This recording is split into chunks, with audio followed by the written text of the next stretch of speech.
성도 여러분 안녕하십니까? 네, 말씀의 잔치에 참여해 주신 우리 모든 분들 환영합니다. 오늘은 또 반가운 혜슬 양이 왔습니다. 박수 한번 주시기 바랍니다. 네, 오늘이 첫날이라죠? 네. 다시 한번 우리와 함께 이렇게 계속해서 하나님 잘 섬겼으면 좋겠습니다. 오늘은 새 천사의 기별 두 번째 날입니다. 둘째 천사의 기별. 어제 첫째 천사의 기별 혹시 많은 감동 받으셨나요? 네. 오늘도 하나님께서 주시는 복된 그런 하늘의 감동을 누리시게 되기를 간절히 바랍니다. 오늘 두 번째 천사의 기별은 요한계시록 14장 8절입니다. 함께 읽겠습니다. 시작. 또 다른 천사 곧 둘째가 그 뒤를 따라 말하되 무너졌도다 무너졌도다 큰 성 바벨론이여 모든 나라에게 그의 음행으로 말미암아 진노의 포도주를 먹이던 자로다 하더라. 둘째 천사가 전하는 기별입니다. 뭐라고 얘기하냐면, 이것도 우리 김윤식 집사님한테 시켜볼까요? 아니 같이 할까요? 무너졌도다 무너졌도다 큰 성 바벨론이여. 한번 해보겠습니다. 시작. 무너졌도다 무너졌도다 큰 성 바벨론이여. 이 기별이 지금 전해져야 된다는 거예요, 요즘 시대에. 도대체 얼마나 큰 성이길래 성경에서 큰 성 바벨론 이렇게 말을 하고 있을까요? 큰 성 바벨론에 대해서 잠깐 좀 살펴보겠습니다. 이 바벨이라고 하는 말은 원래의 뜻이 신들의 문이라고 하는 뜻이에요. 근데 이 신들의 문이라고 하는 원래의 뜻을 잃어버렸어요. 어떻게 잃어버렸냐면, 바벨탑 사건과 연관지어서 성경에서 자꾸 해석을 하다 보니까 바벨 그러면 원래의 뜻 신들의 문보다는 혼잡, 혼돈, 혼합 이런 의미를 갖게 됐다는 것입니다. 의미가 변질됐다고 보기도 좀 그렇고 약간 달라졌어요. 바벨탑 때문에 그렇습니다. 성경적으로 바벨이라고 하는 말은 그래서 하나님을 거절하는 영적인 태도를 상징하고 있습니다. 그래서 바벨론이라고 하는 이 성은 한마디로 말하면 이러한 하나님을 거절하는 사상과 하나님을 거절하는 문화의 총합체라고 할 수가 있겠어요. 시대소망 35페이지에 보면 사단은 사람들로 하여금 하나님의 정부를 거절하게 하기 위하여 끊임없이 활동해 왔다라고 말하고 있습니다. 이 바벨이라고 하는 이 성은 인류 역사를 쭉 이어져 내려오면서 하나님을 거절하는 모든 사람들의 사상과 문화를 설명하는 단어라고 보시면 돼요. 우리는 어떻습니까? 우리의 사상이나 우리의 문화는 하늘의 사상과 하늘의 문화를 따르고 있습니까? 아니면 바벨의 사상과 바벨의 문화를 따르고 있는지 우리는 깊이 생각해 봐야 합니다. 이 둘째 천사의 기별은 첫째 천사의 기별과 이어지는 기별이에요. 첫째 천사의 기별이 뭐였어요?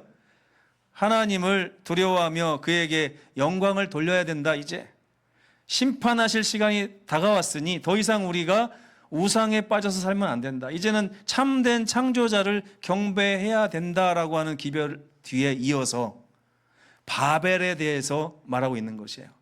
하나님을 지속적으로 거절했던 이 인류의 이 모습, 이 성으로 표현되는 이 바벨의 정신이 결국에는 무너졌다라고 말하고 있는 것입니다. 기쁜 소식이에요? 네, 기쁜 소식입니다. 무너졌어요. 이 너무나 얼마나 큰 성인지는 모르지만 이 큰 성이 무너졌다고 하는 소식을 전파하고 있습니다. 여러분, 무너진 곳에는 갑니까? 안 갑니까? 우리가? 네, 무너지려고 하면 도망가죠. 주식을 사도 그 회사가 무너지려고 하면 어떻게 해요? 휴지 조각 되기 전에 얼른 탈출을 해야 되지 않습니까? 그 얘기를 하고 있어요. 너희가 이제까지 몸담고 살아왔던 그 바벨이라고 하는 사상과 바벨이라고 하는 문화 가운데서 이제는 그 문화와 사상이 망했으니 나와야 된다라고 말하고 있는 것이 둘째 천사의 기별이에요. 그래서 이러한 거절의 역사에 대한 하나님의 간절한 호소를 담고 있습니다.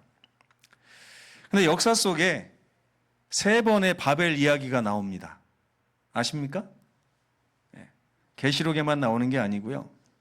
하나님의 약속에도 불구하고 사람들은 계속해서 그분을 거절하는 그런 역사를 만들어 왔는데 그 역사의 중심마다 커다란 바벨 이야기가 자리 잡고 있습니다. 창세기 11장의 바벨탑 사건, 그리고 다니엘서 2장과 3장의 바벨론 제국의 이야기, 그리고 우리가 지금 배우고 있는 계시록 17장, 18장에 나오는 큰 성 바벨론의 이야기, 이렇게 굵직굵직한 바벨의 이야기가 3번이나 나옵니다. 바벨탑 사건에서 사람들은 하나님을 거절하고 인간의 이름을 높이기 위해서 탑을 하늘 꼭대기까지 쌓습니다. 바벨론 제국에서 하나님의 계시를 주셨음에도 불구하고 느부갓네살이 그 계시를 무시합니다. 그리고 금신상을 세워요. 큰 성 바벨론 어떻습니까? 이 마지막 종말의 시기에 하나님의 말씀을 따르고 그분께 순종할 것이냐 말 것이냐 하는 엄청난 정체성과 주제 앞에서 이 바벨론은 종말의 거짓 복음과 우상 숭배의 체제를 확립시켜 놓았습니다. 엄청 큰 성이죠. 우리가 지금 이 큰 성 바벨론의 시대에 살고 있습니다. 인간의 역사 가운데 이 바벨의 세력은 갈수록 거대해지고 사악해지고 있어요.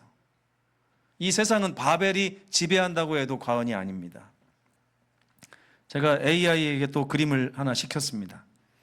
지금까지 한 말을 그림으로 그려봐 했더니 예수께서 진노의 포도주를 들고 지켜보고 계신 가운데 맨 왼쪽에 바벨탑 사건을 그려줬고요. 2번째 다니엘서의 바벨론 제국, 그리고 3번째 요한계시록의 큰 성 바벨론을 이렇게 그려주었습니다.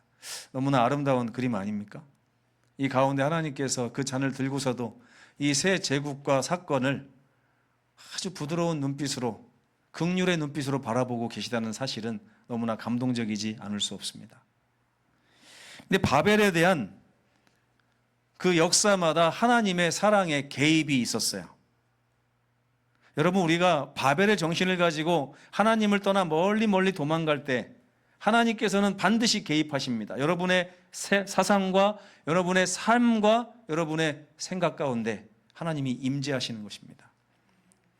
그들의 거절에도 불구하고 하나님은 그들의 삶에 사랑으로 개입하시는데 바벨탑 사건에는 하나님이 직접 내려오셔서 이 바벨의 정신이 커질 것을 우려한 나머지 언어를 혼잡하게 하십니다. 죄의 연합을 중단시키신 것입니다. 만약에 그렇게 하지 않았다면 인류는 또다시 노아 홍수를 2번째로 맞이했을 수도 있었습니다. 그리고 바벨론 제국에서 느부갓네살 왕이 신상의 꿈을 꿨잖아요. 느부갓네살 왕에게 그 바벨론 정신을 가지고 나라를 건국한 느부갓네살 왕을 하나님의 정신으로 이끌기 위해서 신상의 꿈을 보여주셨습니다. 그러나 느부갓네살은 어떻게 했어요? 나는 전체를 금으로 만들어 버릴 거야. 내 제국을 높이리라. 금신상을 만들었어요. 하나님께서 또 다른 꿈을 주십니다. 그루터기의 꿈을요. 나무가 잘리고 그 그루터기를 묶어가지고 나중에 그것을 방치했다가 하나님께서 다시 한번 회복시켜 주시는 장면. 그래서 느부갓네살 왕은 소처럼 풀을 뜯어 먹으면서 몇 년을 지냈어요. 그리고 나서 나중에 다시 총명이 돌아와서 하나님께서 권력을 주시기도 하시고 빼앗기도 하시는구나 하는 것을 깨달았습니다. 또 그럼에도 불구하고 그의 아들 벨사살 왕은 하나님의 성전 기물을 가지고 잔치를 벌이다가 손가락이 벽에 나와서 썼죠. 메네 데겔 우바르신, 저울에 쟀더니 부족하도다. 하나님의 권고에도 불구하고 이 세상의 바벨들은 항상 부족함, 메네 데겔 우바르신이라고 하는 판정을 받았습니다.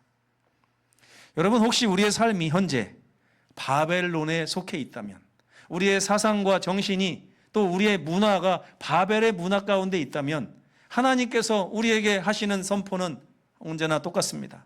메네 데겔 우바르신.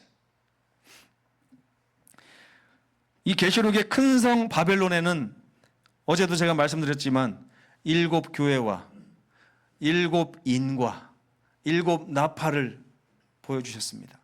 하나님께서 적어도 큰 성 바벨론에게 몇 번의 경고를 하셨다는 거예요. 나팔을 불면서 7번이나 경고를 하셨다는 거예요.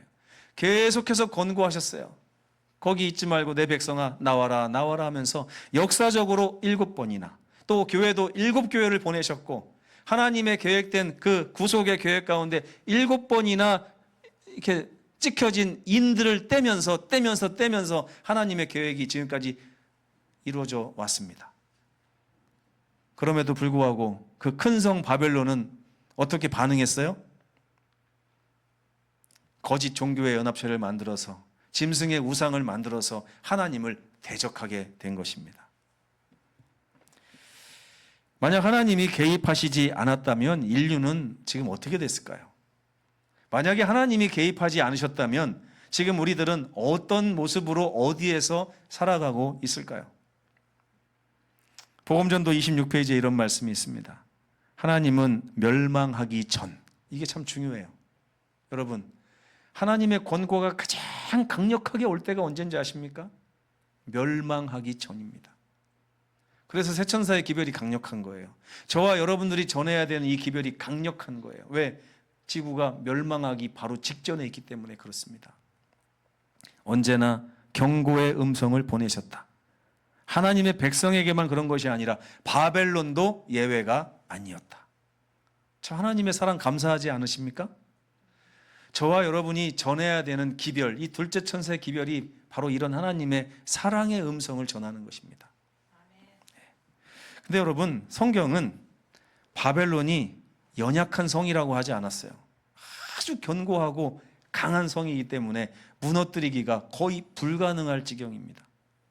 너무나도 엄청나고 너무나도 거대한 세력이 이 큰 성 바벨론입니다. 저와 여러분이 상대해야 될 이 세상의 주관자 큰 성 바벨론의 세력들은 우리의 힘으로는 도저히 무너뜨릴 수가 없습니다. 인간의 힘으로 불가능해요. 마치 성경의 여호수아에 나오는 여리고 성과 같습니다. 성을 무너뜨리는 이야기가 여호수아에 나오잖아요. 이것은 마지막 큰 성 바벨론을 무너뜨리는 이야기와 거의 흡사합니다. 여리고성은 얼마나 견고한 성읍이었는지 아십니까? 12 정탐꾼이 그 가나안 땅을 정탐하러 갔을 때 했던 보고가 민수기 13장에 나옵니다. 첫 번째, 성벽들이 어마어마합니다. 뭘 봤을까요? 그들이 본 성은 여리고성이었어요. 얼마나 어마어마한 성벽을 가지고 있는지 자기들이 가진 무기와 자기들이 가진 인력으로는, 전투력 가지고서는 도저히 넘을 수 없다는 결론이 났습니다. 그래서 오자마자 12명 중에 10명이 울고불고 하면서 하나님이 왜 우리를 여기로 이끄셨단 말인가, 저 큰 성벽을 어떻게 넘으라는 말인가 하면서 하나님을 대적했었어요. 28절에 또 이런 말을 합니다. 우리가 네피림의 후예인 아낙자손을 봤습니다. 성경의 역사 가운데요, 엄청나게 장대한 족속들이 있었습니다. 서장훈 족속들이요, 하승진 족속들. 아마 제가 손을 뻗어도 머리가 안 달 거예요. 그죠? 그런 아낙자손들을 보고 나서 자기들이 뭐라고 느껴요? 우리는 메뚜기 같았어요. 메뚜기. 도저히 저들을 정복하라고 우리를 보내신다고요? 이거는 말이 안 되는 것입니다. 마치 우리가 바벨론의 사상과 바벨론의 문화에 젖어서 하나님 이 큰 성벽을 어떻게 깨우리까 하는 것과 마찬가지로 이스라엘 그 12 정탐꾼 중에 10명이나 되는 사람들이 똑같은 말을 했다는 것입니다. 인간의 손으로 무너질 수 없을 정도로 견고한 성이 오늘 우리를 지배하는 이 세상의 가장 강력한 세력이라고 하는 거예요. 이런 성벽입니다. 여리고성을 그려봐 그랬더니 이렇게 그려놨어요.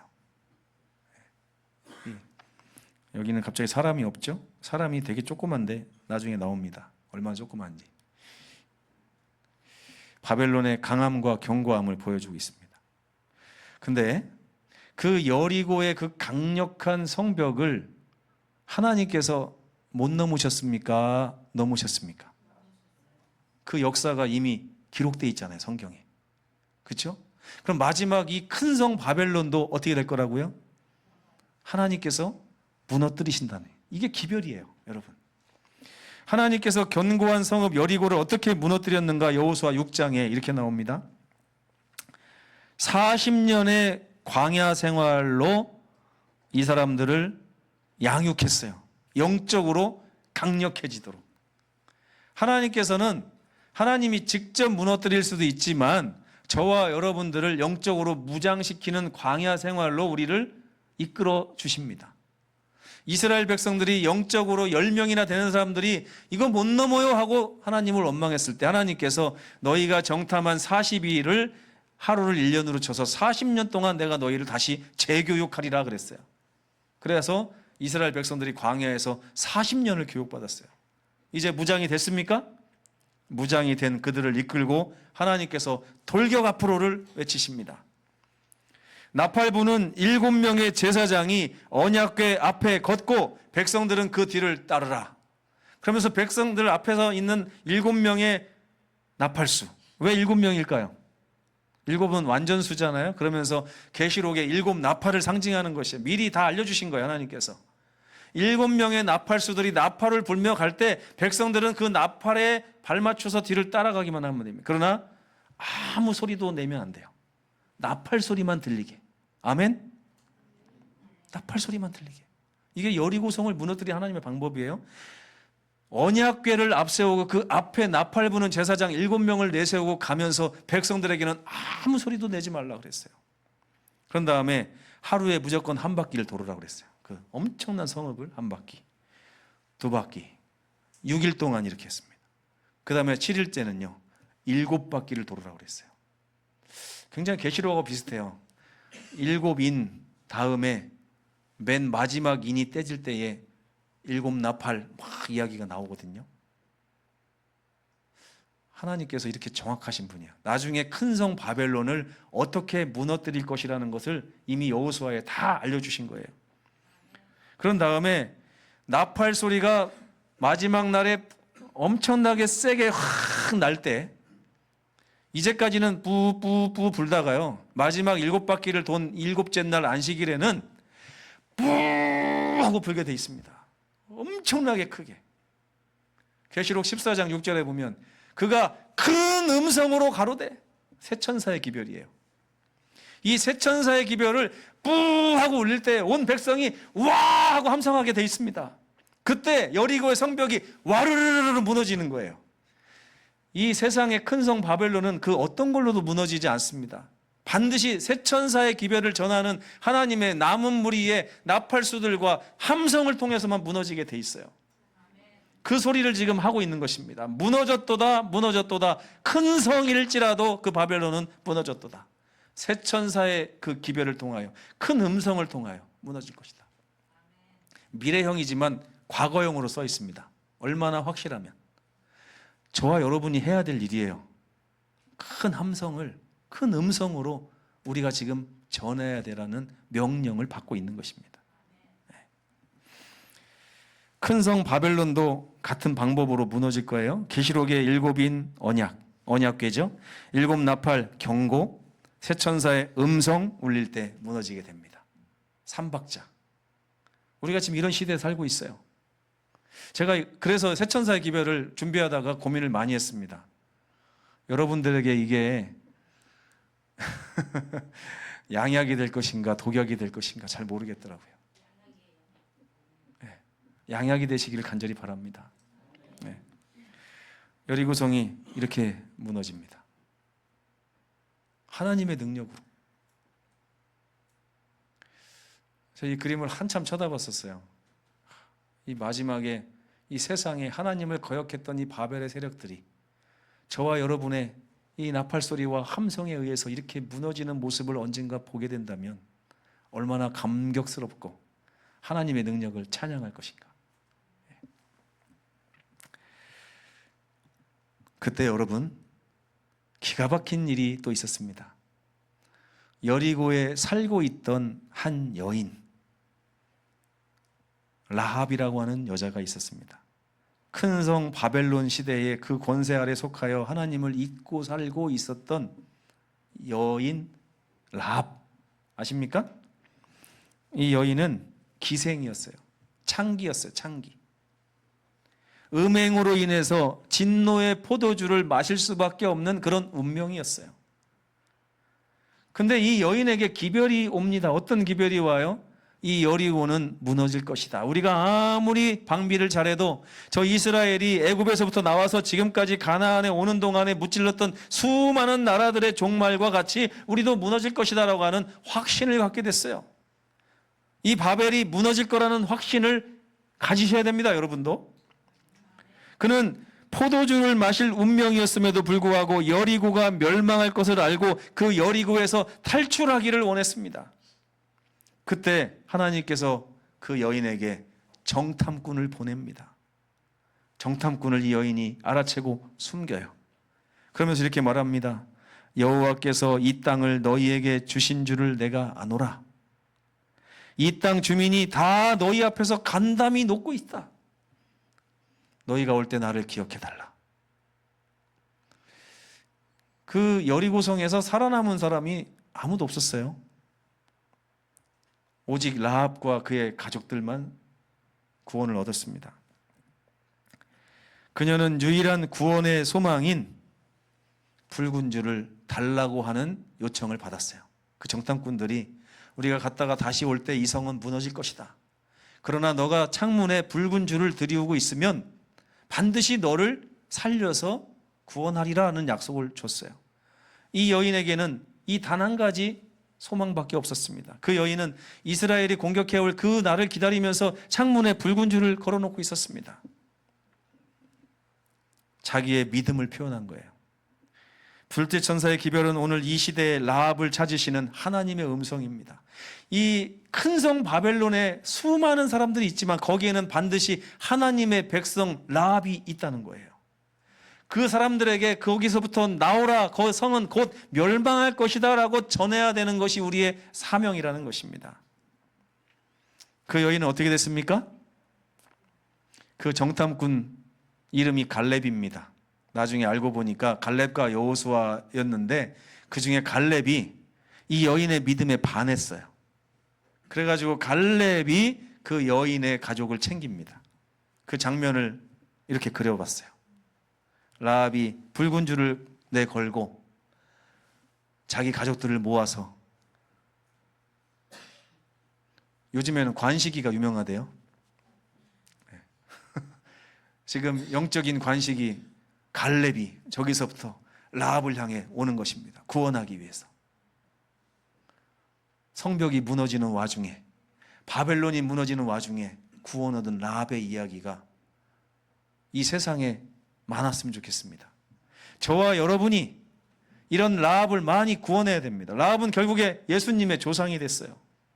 하나님의 엄청난 큰 은혜죠. 그죠? 그래서 라합은 붉은 줄의 신앙을 가지고 있었던 여인이었습니다. 바벨론을 향한 새 천사의 음성은 이렇습니다. 죄된 인류의 역사는 바벨의 역사고요. 우리는 라합처럼 하나님께서는 내 백성아 거기서 나오라고 말씀하실 때에 첫 번째로 우리가 먼저 응답해야 됩니다. 저와 여러분은 지금 어찌 보면 나도 모르는 사이에 바벨의 시민이 돼 있을 수도 있습니다. 하지만 하나님께서 내 백성 거기서 나오라고 하실 때 여러분 나오셔야 돼요. 크게 아멘 하십시오. 네. 마음의 창에 붉은 줄을 매달라 그랬습니다. 무너질 바벨론을 믿음으로 탈출하라 그랬습니다. 교회 증언 6권 401페이지에 보면 하나님은 바벨론 가운데서도 자신의 백성을 부르신다고 그랬습니다. 라합처럼 그들은 들을 귀가 있고 반응할 마음이 있습니다. 오늘 그런 사람들이 얼마나 많은지 몰라요. 제가 우리 김석 성도와 나용관 성도를 볼 때마다 이들이 누구의 음성을 듣고 여기 왔을까? 저는 하나님의 권고의 말씀을 듣고 왔다고 생각합니다. 네.